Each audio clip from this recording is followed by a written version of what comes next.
नमस्कार दोस्तों, Picasso current source में आप सभी का स्वागत है। आइए जानते हैं 11 दिसंबर 2025 की 10 प्रमुख प्रश्नों को।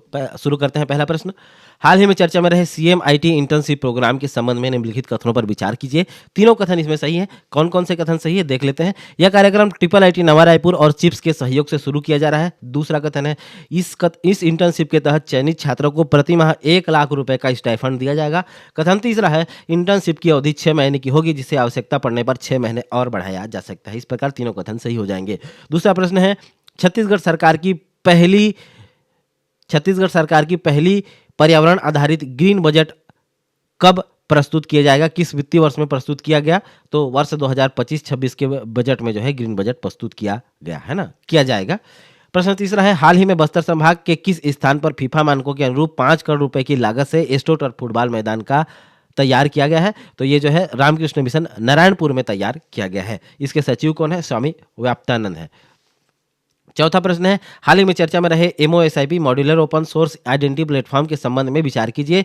तो इसमें जो है इसे विकसित किया है ट्रिपल आईटी बेंगलुरु ने, और ये जो है भारत सरकार इसे डिजिटल पब्लिक इंफ्रास्ट्रक्चर के प्रमुख हिस्से के रूप में बढ़ावा दे रही है, और ये जो है आधार जैसी तकनीक का उपयोग नहीं करता। कथन दूसरा गलत है, 1 और 3 सही है।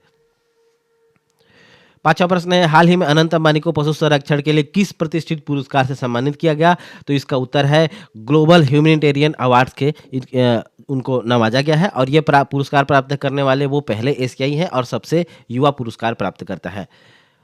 छठवां प्रश्न है, केंद्रीय स्वास्थ्य महानिदेशालय ने किस संस्था के साथ मिलकर एंटीबायोटिक खपत मापने के लिए नए दिशा निर्देश स्टैंडर्ड ऑफ प्रोसीजर जारी किए हैं? तो national centre for disease control के साथ मिलकर जो है नए दिशा निर्देश जारी किए हैं। सातवां प्रश्न है, यूनेस्को की अंतर सरकारी समिति का 20वां सत्र जहां दीपावली को अमूर्त सांस्कृतिक विरासत की सूची में शामिल करने की घोषणा की गई, कहां आयोजित हुआ था? तो यह लाल किला नई दिल्ली में आयोजित हुआ था।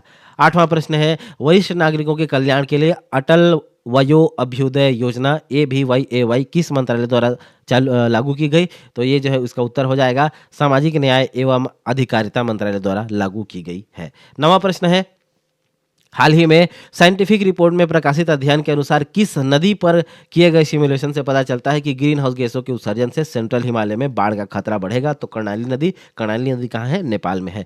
10वां और आखिरी प्रश्न है, दूरसंचार विभाग डिपार्टमेंट ऑफ टेलीकम्युनिकेशन ने जारी सिम बाइंडिंग निर्देशों के संदर्भ में निम्नलिखित कथनों पर विचार कीजिए। तो इसमें दोनों कथन सही हो जाएंगे। दोनों कथन क्या कहते हैं? पहला कथन कहता है, मोबाइल ऐप आधारित संचार सेवाओं को उपयोगकर्ता के सक्रिय सिम से लगातार लिंक रहना अनिवार्य है। कथन दूसरा कहता है, वेब डेस्कटॉप संस्करणों के लिए हर 24 घंटों में ऑटो लॉगआउट अनिवार्य कर दिया है। इस प्रकार दोनों कथन सही हो जाएंगे। पूरा वीडियो देखने के लिए विजिट करें YouTube channel Picasso GS research. PDF प्राप्त करने के लिए विजिट करें Telegram channel Picasso publication Bilaspur. नमस्कार, धन्यवाद।